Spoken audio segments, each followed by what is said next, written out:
अस्सलाम वालेकुम, welcome back to my channel. उम्मीद करती हूँ कि मेरी यूट्यूब फैमिली सारी ठीक ठाक होगी, खुश होगी। अल्लाह पाक हम सबको अपने हिफ्ज़-ओ-ईमान में रखे, आमीन सुम्मा आमीन।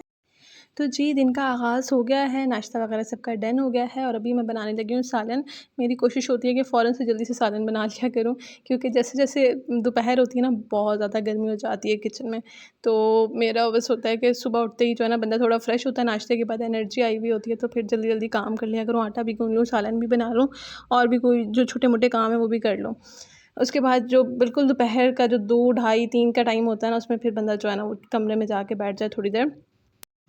अच्छा, इस चॉपर की वज़ह से ना ज़िंदगी बड़ी आसान हो गई है। बस प्याज़ डालो, चॉप करो। अच्छा, इसमें होता है आप अपनी मर्ज़ी से आप थोड़ा मोटा भी चॉप कर सकते हैं, ज़्यादा आप इसको चलाएँगे तो बिल्कुल बारीक चॉप हो जाता है। तो अभी मैंने बस नॉर्मल सा चॉप किया, क्योंकि सब्ज़ी बन रही है। मतलब करेले कौन-सा शोरबा बनाना है हम लोगों को, चिकन के अंदर करेले ही ऐड करने हैं।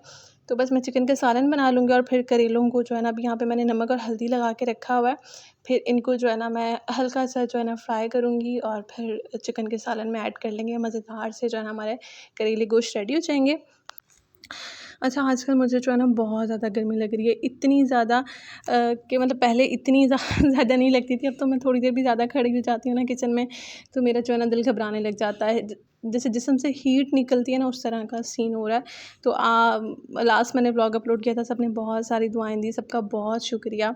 और काफ़ी लोग मेरे साथ जो है ना, वो एक्सपेक्ट कर रही हैं, काफ़ी मेरी बहनें। तो आप लोग भी बताइएगा कि आप लोगों के साथ भी ऐसा होता है या मुझे ही हो रहा है, मतलब इतनी ज़्यादा गर्मी लगती है। अच्छा, कुछ लोग मुझसे पूछ रहे थे कि आप कौन से मल्टीविटामिन्स ले रही हैं? अपनी डाइट शेयर करें, प्रेगनेंसी में आप क्या डाइट ले रही हैं?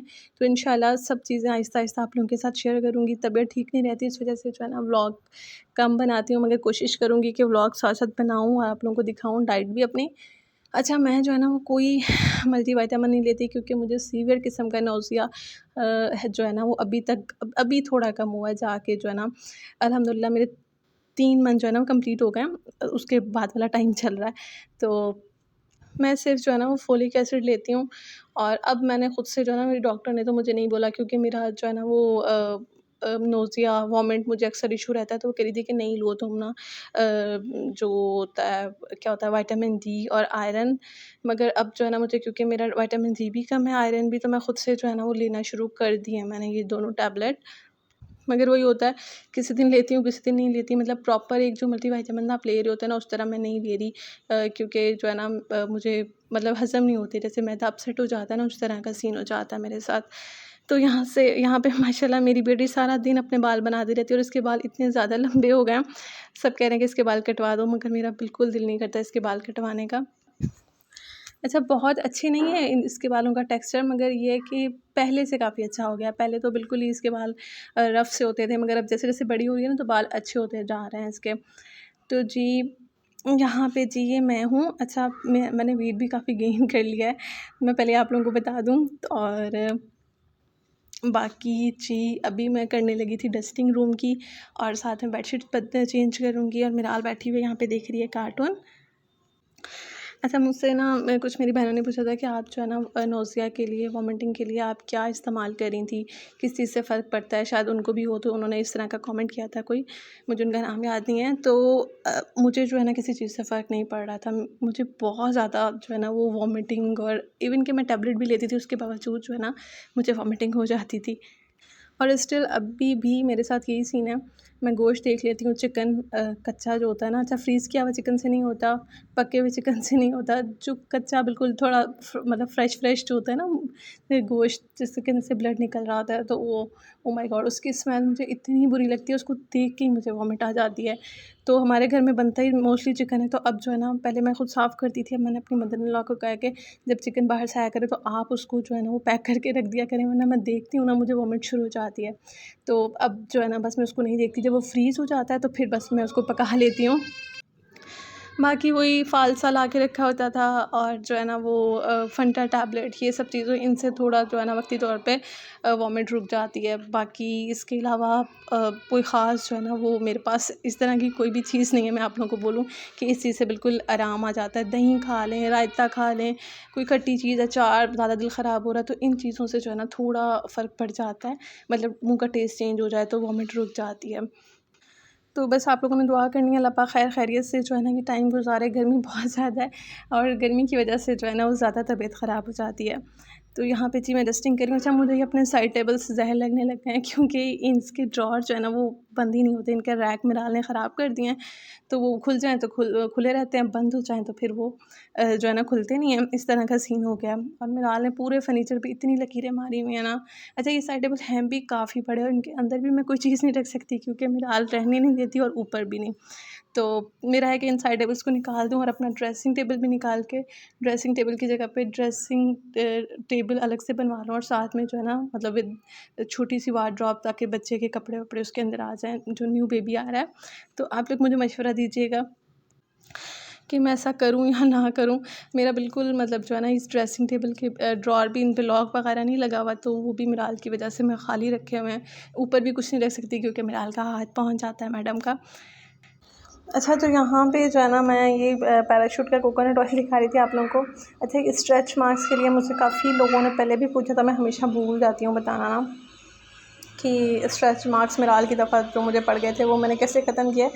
अच्छा, मैंने जो है ना वो मुझे याद है मैंने मेरे बहुत ज़्यादा दाग पड़ गए थे और मुझे नहीं पता था फ़र्स्ट टाइम। ज़ाहिर है आप जब मतलब प्रेग्नेंट होते हो आपको नहीं पता होता ये क्या क्या चीज़ है, किस चीज़ के निशान है। फिर मैंने इसके बारे में पढ़ा तो मुझे पता चला कि ये जैसे मतलब आपकी बेली बड़ी होती है तो आपकी स्किन स्ट्रेच होती है, तो उसकी वजह से और फिर ईचिंग करने की वजह से भी ये निशानात पड़ जाते हैं। और मेरे इतने दाग थे और मैंने सुना था कि ये ख़त्म नहीं होते, मगर अल्हम्दुलिल्लाह विदिन 1 ईयर मेरे ये खुद ही ख़त्म हो गए थे और अब बिल्कुल भी नहीं है। अच्छा, मैंने कोई ख़ास मेहनत नहीं की थी, मगर मुझे याद है कि मैंने कोकोनट ऑयल शुरू में मैंने लगाना शुरू किया था जब मुझे पता चला था कि भाई ये ख़त्म नहीं होते। तो मुझे पता है कि कोकोनट ऑयल स्किन के लिए बहुत अच्छा है, निशानात वगैरह ख़त्म करता है, तो मैं इसको लगाती थी। और फिर जो है ना फिर मैं भूल गई, मुझे याद भी नहीं है और अब जो है ना मेरे बिल्कुल भी नहीं है। मतलब 1 साल के अंदर मेरे ख़त्म हो गए थे, मेरा जब 1 साल की हुई थी तो। और ये जो है ना मैं मतलब आप लोगों को ये बोलूँगी कि जैसे आप लोग 5th मंथ से स्टार्ट होता है जब आपका बेली निकलना स्टार्ट हो जाता है। कुछ लोगों का जल्दी होता है, कुछ का देर से बेली जो है ना वो विज़िबल होता है। तो बस जब आपको लगे कि आपका पेट निकलना स्टार्ट हो गया है और ईचिंग भी मतलब शुरू हो जाती है, तो आप जो है ना बस वो कोकोनट ऑयल रात सोते वक़्त लगा लिया करें, क्योंकि ये रात सोते वक़्त ये ज़्यादा मसले मसाइल होते हैं। तो इंशाल्लाह उससे जो है ना निशानात नहीं पड़ेंगे और अगर पड़ भी जाएँगे तो ख़त्म हो जाएँगे। अच्छा जी, तो यहाँ पे मैं बस बेडशीट चेंज कर रही थी। अच्छा, मैं यहाँ पे एक चैनल को शाउट आउट दूँगी। शाउट आउट क्या कह लें कि प्रमोशन कह लें, मेरी अपनी फ्रेंड का चैनल है और जी चैनल का नाम है लाइफ़स्टाइल विद मदिया फ़रहान। और इंशाल्लाह बहुत जल्द जो है ना हम दोनों साथ मिलके व्लॉग्स भी बनाएँगे। मैं उसके घर जाऊँगी तो मेरे सिटी की हैं, मेरी फ्रेंड है। तो आप लोग जो लोग मुझसे प्यार करते हैं तो लाज़मी आप लोग उनके चैनल पे जाएगा, मैं उनका जो है ना लिंक डिस्क्रिप्शन बॉक्स में ऐड कर दूँगी। तो बस आपका 1 मिनट लगेगा, लाज़मी जाएँ और आपको बहुत मज़ा आएगा उनके व्लॉग्स देख के। माशाल्लाह बहुत प्यारा घर है, बहुत प्यारी 2 क्यूट सी एंजल हैं, उनकी बेटियाँ हैं। तो लाज़मी जो है ना वो उनके चैनल पे जाएगा, प्यार दीजिएगा। बड़ा मज़ा आएगा आपको उनके व्लॉग्स देख के। और वो जिस सिटी में मैं रहती हूँ वो सिटी अच्छे से जो है ना एक्सप्लोर भी आप लोगों को करवाएँगी। मैं तो घर से बाहर जाती नहीं हूँ, तो लाज़मी उनके चैनल पे जाइएगा। अच्छा, जो लोग भी जाएँ तो लाज़मी कमेंट कीजिएगा कि आप लोग मेरे चैनल की तरफ से आए हैं, ताकि जो है ना उसको पता चले कि मैंने वाक़ई ही जो है ना शाउट आउट दिया है मदिया का चैनल का। तो जी यहाँ पे बस पिलो कवर चेंज कर लिए हैं। अच्छा, बेडशीट्स मेरी इतनी ज़्यादा फ़ैड हो गई हैं धुल-धुल के। अच्छा, मुझे बताएँ कि कहाँ से जो है ना वो अच्छी बेडशीट्स मिलती हैं? ये गुल अहमद की हैं और कुछ जो है ना मेरे पास अल करम की हैं। मेरा था क्या मैं कोई जो है ना लोकल ब्रांड ट्राई करूँ, मगर मुझे ये होता है कि लोकल ये ना हो कि वो ये तो फिर भी 2-2 3-3 साल के बाद जो है ना इस तरह के फ़ैड हुए हैं। मतलब मेरी शादी को 3.5 साल हो गए हैं। अब जाके जो है ना इनकी ये हालत हो गई है। फिर मुझे होता है कि लोकल ये ना हो कि वो 1 साल भी ना चलें और ख़राब हो जाएँ। और एक बार मैंने ली थी शादी में, एक मेरी लोकल भी थी, वो थी गुल प्लाज़ा की कराची से। वो मतलब मैं बिछाती हूँ तो फ़ौरन इकट्ठी हो जाती है, तो उस तरह की चादरें मुझे ज़हर लगती हैं। ये इनका ये है ब्रांड की कि ये जो है ना इकट्ठी नहीं होती, मतलब नॉन स्लिपरी जिसको कहते हैं उस तरह की हैं। तो जी आज का व्लॉग इतना सा था, दुआओं में याद रखिएगा। अल्लाह हाफ़िज़।